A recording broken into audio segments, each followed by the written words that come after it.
Welcome back to my channel viewers. अगर आप CTET की प्रिपरेशन कर रहे हैं और आपने ऑप्शन में उर्दू लैंग्वेज ली है तो इस वीडियो को ज़रूर देखें।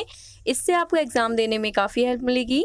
इस वीडियो में कुछ पेडागोजी के क्वेश्चंस करेंगे, साथ ही साथ हम लोग पैराग्राफ भी सॉल्व करेंगे।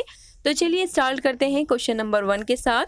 सबसे पहले यहाँ पे जो क्वेश्चन है वो है, ज़बान की तालीम में सीखने के मवाद का सबसे अहम चैलेंज है। पहला है, तुलबा को सबक की तरफ तवज्जो मबजूल कराना। सेकंड है, तुलबा को पढ़ाने में असातिज़ा यानी कि उस्ताद की जमा को कम मेहनत करनी पड़े। या फिर ऑप्शन 3, कम वक्त में ज़्यादा जानकारी देना। या फिर ऑप्शन 4, सबक में पेश मुश्किल मकामात की वजाहत सीखे जाने वाले अशिया के ज़रिए होना।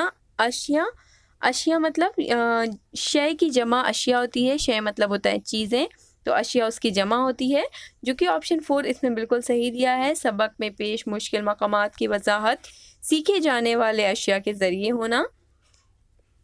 अगला जो क्वेश्चन है क्वेश्चन नंबर 2, ज़हीन तुलबा का तलफ़ुज़। ज़हीन तुलबा यानी कि इंटेलिजेंट स्टूडेंट्स का प्रोनाउंसिएशन और ज़ख़ीरे अल्फाज यानी कि शब्द कोश बेहतर होता है, ये कॉल है। पहला है टर्मन का, सेकंड ऑप्शन है फिशर, थर्ड ऑप्शन है थम्बा, या फिर फोर्थ ऑप्शन है इनमें से सभी, जो कि सही जवाब है इनमें से सभी। क्वेश्चन नंबर 3 है, मायने को वाज़े करने के लिए बेहतर तरीका है कि। वाज़े मतलब होता है एक्सप्लेन। पहला है, तुलबा को पूरा मौका फराहम करें कि वो जुमले में इस्तेमाल करके मायने बताए। या फिर सेकंड है, लफ्ज़ों की तौज़ी के लिए उसका इस्तेमाल करके बताए। या फिर ऑप्शन 3, लफ्ज़ों की तौज़ी करे। या फिर ऑप्शन 4, लुगात से देखकर बताए। लुगात यानी कि डिक्शनरी से देखकर बताए। तो इसका ऑप्शन 1 बिल्कुल सही है। बच्चों को मौका देना चाहिए, तो मौका दें ताकि वो जुमले में इस्तेमाल करके मायने बताएं, इसलिए जो ऑप्शन 1 है वो बिल्कुल सही है। अगला क्वेश्चन है क्वेश्चन नंबर 4, मंदरजा झील में से कौन सा तबाअत शुदा को अगर आप इंग्लिश में समझें तो इससे बोलते हैं प्रिंटेड मतन यानी कि टेक्स्ट। तबाअत शुदा मतन के इस्तेमाल बगैर दूसरी ज़बान सीखने में मदद करती है। पहला ऑप्शन है कवायदी तर्जुमे का तरीका, सेकंड ऑप्शन है माशी तरीका, या फिर थर्ड ऑप्शन है फितरी तरीक़ेकार, या फिर फोर्थ ऑप्शन है ज़बान की वसत, जो कि बिल्कुल सही है, ज़बान की वसत, ऑप्शन 4। अगला क्वेश्चन है क्वेश्चन नंबर 5, गलत पढ़ने की आदत होने की एक वजह है, यानी कि बच्चे जो गलत पढ़ते हैं, गलत रीडिंग करते हैं, उसकी क्या वजह है। एक वजह इसमें बताई गई है, ये वजह भी हो सकती है कि जमात में हद से ज़्यादा बच्चों का होना, यानी कि स्टूडेंट क्लास में ज़्यादा ही हों। या फिर उंगली से इशारा करना, या पढ़ते वक्त आँख की तरफ उंगली से इशारा देना। या फिर ऑप्शन 3, हम्मा लिसानी। अगर आप इस वर्ड को तोड़ें तो हम्मा मतलब होता है विभिन्न और लिसानी मतलब होता है लैंग्वेज, यानी विभिन्न तरह की लैंग्वेज। फोर्थ ऑप्शन है पेशावराना यानी कि प्रोफेशनल। अगर आप इंग्लिश में इसे समझे तो प्रोफेशनल। इसका जो सही जवाब है वो है ऑप्शन नंबर 2, उंगली से इशारा करना या पढ़ते वक्त उंगली की तरफ आँख की तरफ उंगली से इशारा देना। ऑप्शन 2 इसका बिल्कुल ठीक सही है।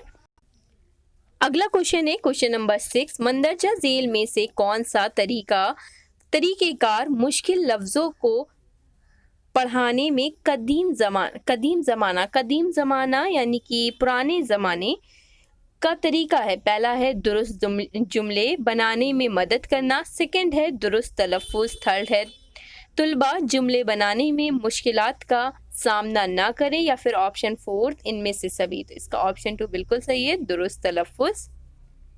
अगला क्वेश्चन है क्वेश्चन नंबर 7, मंदरजा झील में से कौन सा महारत से ताल्लुक़ नहीं रखते हैं।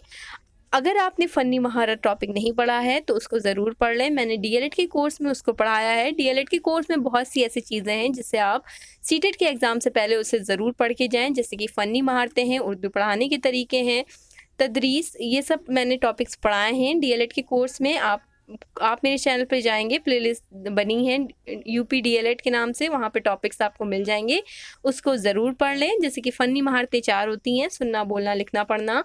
तो यहाँ पे यही क्वेश्चन है कि मंदरजा झेल में से कौन सा महारत से ताल्लुक़ नहीं रखता है। देखिए, सुनना भी होता है, पढ़ना भी होता है, लिखना भी होता है, लेकिन ज़बान की दिलचस्पी कोई महारत नहीं है, इसलिए यहाँ पे ऑप्शन 2 इसका सही होगा। अगला क्वेश्चन है क्वेश्चन नंबर 8।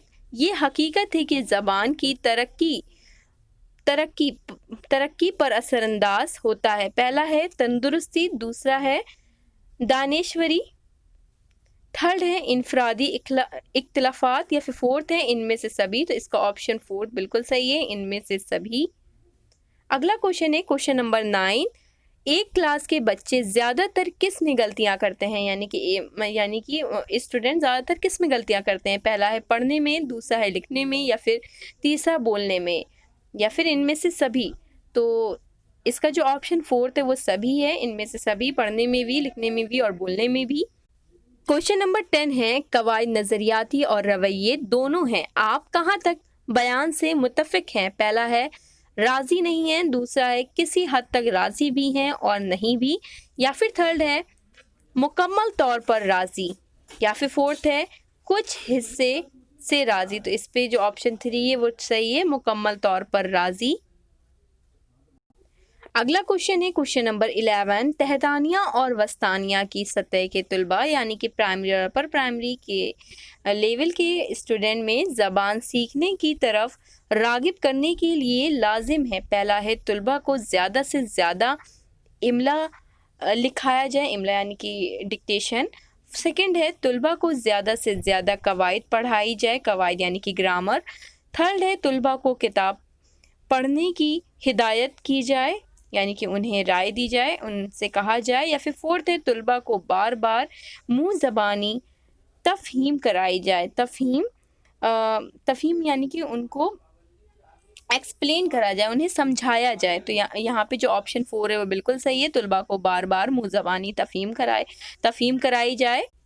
अगला क्वेश्चन है क्वेश्चन नंबर 12। अगर किसी तलबा को ऐसी ज़बान के ज़रिए पढ़ाया जाए जिस पर वो अच्छी तरह दस्तरस यानी कि पकड़ नहीं रखते हो तब। पहला है अच्छी तरह से जहन लगाना मुमकिन नहीं। सेकंड है तलबा रटने और याद रखने की आदत को बढ़ावा देते हैं।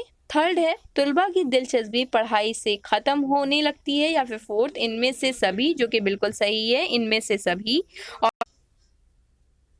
अगला क्वेश्चन है मंदरजा झेल में से मुँह ज़बानी पेशकश में कौन सा तरीका मुफीद है। पहला है आमने सामने की पेशकश, सेकंड है इशाराती ज़बान में पेशकश यानी कि इशारे में, या फिर थर्ड है सौती पेशकश, या फिर फोर्थ है नज़्म गाकर। तो इसका ऑप्शन 2 बिल्कुल सही है, इशाराती ज़बान में पेश करना।